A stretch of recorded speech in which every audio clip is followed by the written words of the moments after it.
Hong Kong మనందరికి తెలుసు, పెద్ద ఫినాన్షియల్ హబ్. హాంకాంగ్లో ఈరోజు చాలా పెద్ద ప్రమాదం సంభవించింది. హాంకాంగ్లోని ఒక రెసిడెన్షియల్ కాంప్లెక్స్ దాదాపు 35 స్టోరీడ్ బిల్డింగ్స్లో విపరీతమైన మంటలు చెలరేగాయి. దానిలో దాదాపు 55 మందికి పైగా చనిపోయారు, వందల కొద్ది ఇంజూర్ అయ్యారు.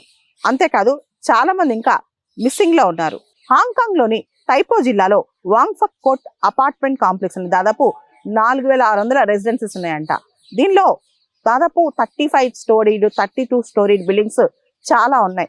ఇవన్నీ కూడా హై రైజ్ అపార్ట్మెంట్ కాంప్లెక్స్ అన్నమాట.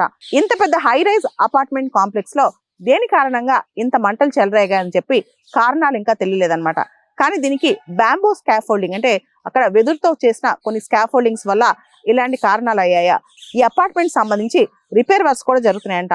అసలు ఇంతటి దుర్ఘటన జరగడానికి కారణం ఏంటని చెప్పి హాంకాంగ్ అధికారులు ఇప్పుడు ఇన్వెస్టిగేట్ చేస్తారనమాట.